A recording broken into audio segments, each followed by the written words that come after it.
We're expecting to have a new member in the family. It's always good to hear some positive birth stories. And then we're going to reveal the gender.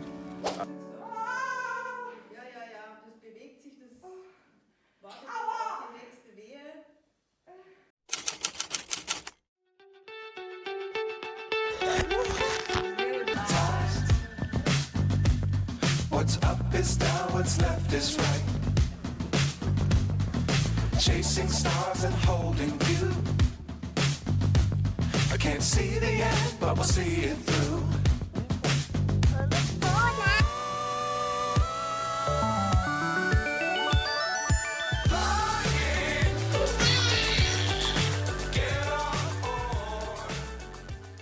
Today we want to talk a bit about our first birth, the home birth of our daughter Madea, because you guys also said that you would be very interested in that. And in our environment, we still don't have so many people who did a home birth. Yeah. So I think it's always good to hear some positive birth stories.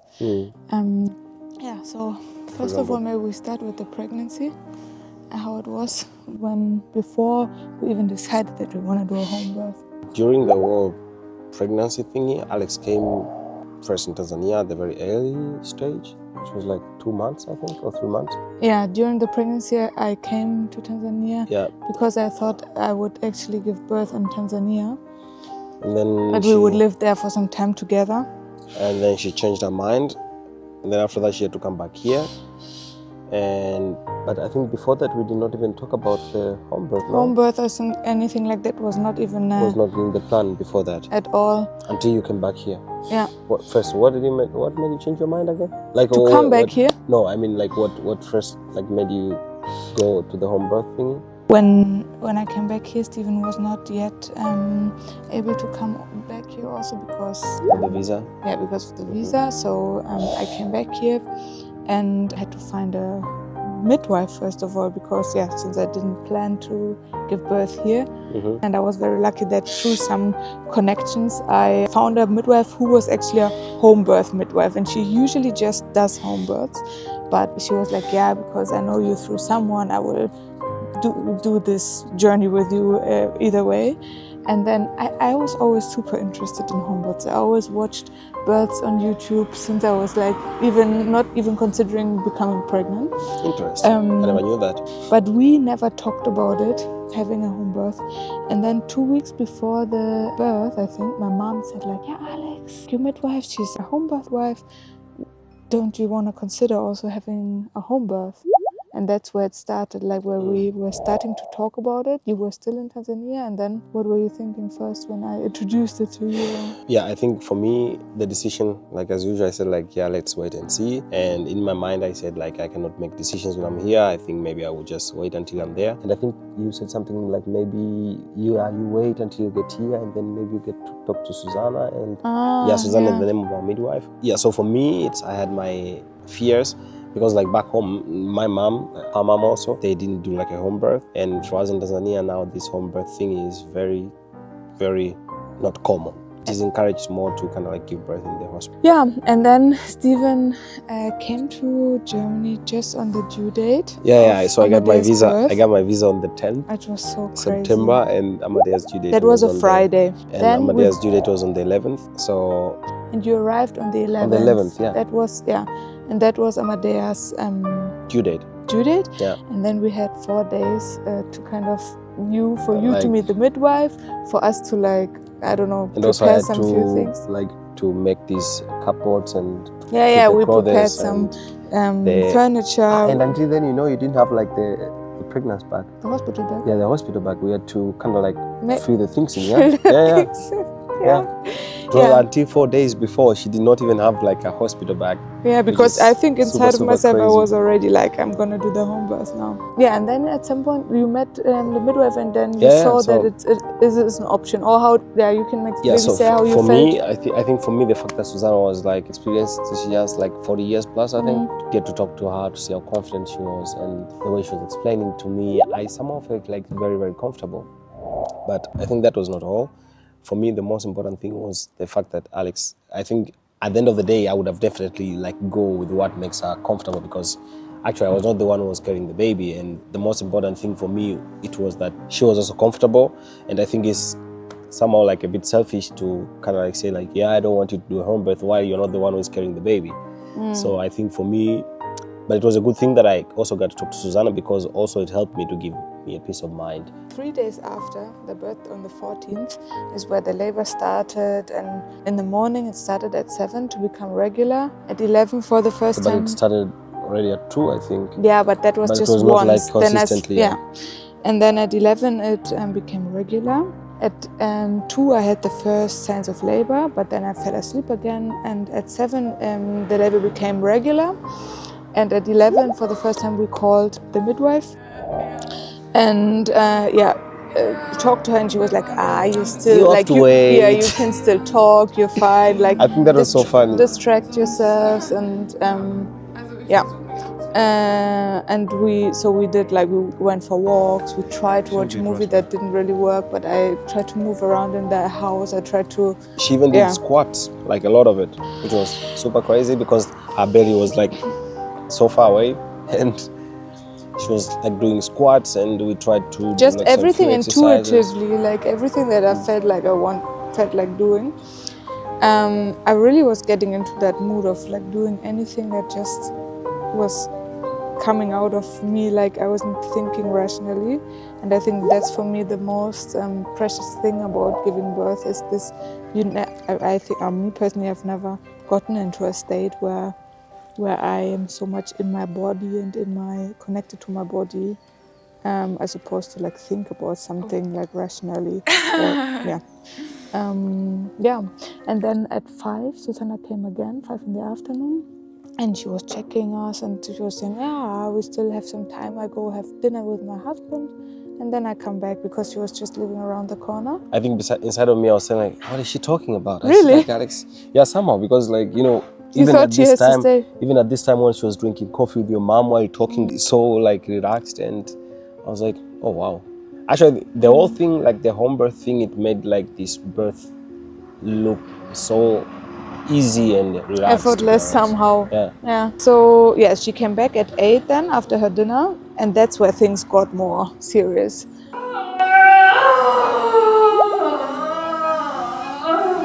For me, I knew that in the hospital, women are a bit like tied to the bed, let's say, or like can't move around so flexibly because of the things that are attached to them and so on. And so for me, I was thinking like I have to move constantly moving to make the baby like go more further down. But my thing was that I didn't enjoy the breaks, the labor breaks enough. So Susanna said to me, for you, it's more important that you lie down now and you really enjoy the breaks so you have energy for the next contraction. So that's what I did from there on. I basically was just lying down, just went a few times to pee to the toilet. And then I was lying down on the sofa. The most precious thing about it all was that it was in our family environment. I mean, at my parents' place. My mom was making Kaiserschmarrn, these like Austrian pancakes in the background. Unfortunately, I couldn't eat them anymore. I didn't have like any appetite anymore, but she was preparing them, I was smelling them, it was so lovely. And then, and the further it went down, like the later it got at night, and my mom and Susanna started to drink like espresso together to stay awake. It's so crazy, it feels like yesterday. While Stephen went to sleep at some point, I think from 1 a.m. like at night until like for 45 minutes or something, we went to sleep. And then my mom came to wake you up again to say like, it's getting more serious. But that's also such an advantage about the home birth. You can just be in your home environment, in your home, in your bed, and like rest. Because of course for me, on the one hand, as a woman who is in labor, you think like, what the hell? Like I'm doing this, like I can't take a break from this. I mean, I didn't think that at that moment, but if you think about it afterwards, in the end, of course, I have the hormones that give me the power, and you don't have that. So I think it was so crazy. If I remember at the end of it, the next few hours, which was like somewhere around like after 5 or 4 hours after giving birth, like we were completely fine. The next day we were having like breakfast in the morning as if like the baby's like few weeks old. But you were surprised that after such a big thing, that happened. Yeah, I mean, of course, it's always also a bit luck. I don't want to neglect that we were very lucky how well I was. But I think I'm also very, very convinced that it's also related to the environment, to this very calm environment with no interventions, nothing, everything just had like in general, in total, the labor took 20 hours, but like even the pre-preparations there was no pressure on you it. did, and also like for example the prenatal course, blah blah blah. So I was also myself, I was a bit aware of like now these are the contractions or this because like all of these things it's hard to know from back home. I think like so many men don't experience such things, at least like until a few years ago, because like it's always when it's at the very last stage, your wife or your partner goes to the hospital and then you just wait until the baby's out, and then you're told like the baby's there, you just go and visit. But for me, I think I had like a privilege, I was so blessed to say, to kind of like see all the way through. Even being there, it was just luck, because I came like exactly on the due date, and 4 days after Madia was born. It's something that you can definitely not control because the due date was already there, but few days we had the time. I had the time to get used to the environment a bit, and also I also had the time to like get some few things around done. And maybe we can say that one part is luck, that's always part of it, but the other part is that preparation. And for that preparation, like you said, we did like a prenatal course in Tanzania that was very, very good in Dar es Salaam, where we learned what could help me during the labor process to relax. And there was different exercises, like can it be some kind of smell that can help me, can it be touch, or does touch rather annoy me or bother me? And that's so good to know beforehand for the partner. But during the course, for example, the touch was completely fine, and I remember at the very end part of the course, you could slap her. She loves touching so much, but when I went to like kind of like touch her a bit at the very end moment, she kind of like slapped me away, and I was like, hello, okay. But during maybe just to say about the prenatal course, it was really cool because we did this exercise where you put your hands in ice cold water with ice cubes, so you get like a kind of pain, and then that's where you can try these different methods of like touch, smell, whatever. Breathing also. That can, and see like already before birth what is something that can help you to calm down. My main thing was that I was always trying to have that positive attitude towards every wave, every contraction that was coming. I was always very vocal, very loud, saying like yes, yes, rather than because then that opens everything up, rather than saying like no or anything, and that makes everything tense and like contract in a wrong way. So that was also what I learned through these like hypnobirthing. I didn't do a hypnobirthing course or anything, like listen to podcasts, read some books about positive home births, and that's what really helped me then. And then how did it continue? Like in the very end, I mean, it was basically like that her head came out. And the funniest thing was, like, I remember it so much, like, the head was out, and then my mom was like, what was that sound? And then the midwife was like, the baby sneezed. So when only the head was out, she was sneezing, and then the rest of the body came out, and I felt it. First, when the head was still inside, I felt it completely moving inside. And that's the first time where I pushed a bit too hard, because I was like, now it's almost there. And I pushed a bit too hard, and the midwife was like, relax, like, take it back, like, don't do too much. And that's where I collapsed a bit. Like, I was like starting to be like, and then there was a time she started to cry, like, I don't know, like a dying animal. And I was so scared at that moment, because the voice changed completely. Like, I've never heard such a voice from a human being crying like that.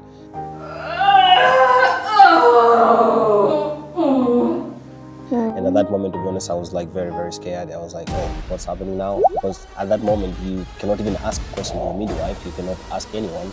So it was just me trying to figure out of what's going on or what's going to happen. I was thinking, I'm like, now I'm ruining everything in the last moments. That was what my thoughts was. But then she was already out, and then Stephen had to cry so much because of those emotions, like of that fear, I think, or? Wie muss man das machen? Wunderbar machst du das, nur nicht zu vorsichtig. Okay. Dein Kind, das wird auch richtig berührt werden.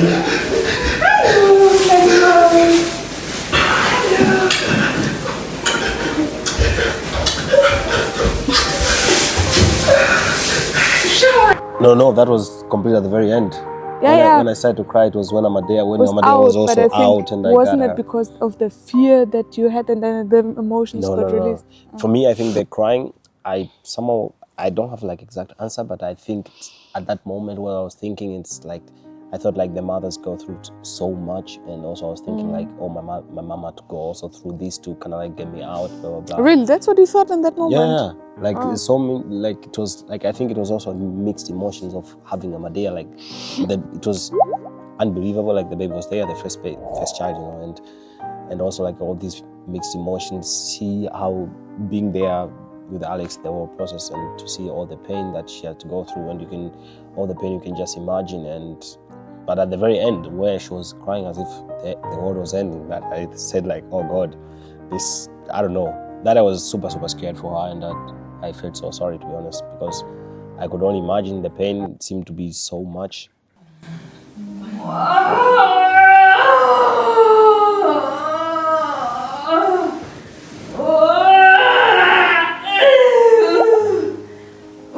Unbearable, and yeah, but at that very moment when I was crying, she was laughing. I think you were laughing at that moment. I was saying all the time, this is so unrealistic. This is so unrealistic. Yeah. It's completely unrealistic to me. And it was so crazy because until the baby was there, everything was just about me, my body. I wasn't really thinking about the baby. I was just thinking about my feelings and all of that. And once the baby was there, it was nothing about me. It was only about the baby anymore. Yeah, and then after that, how was it? I think the placenta, after half an hour or something, was born. Like, it wasn't born by itself. Like, the midwife was like, let's birth it now. And it was so funny because like during the birth, I never asked anything to the midwife. She was super hands off and like let me do everything. And then with the placenta, I was like, what do I have to do now?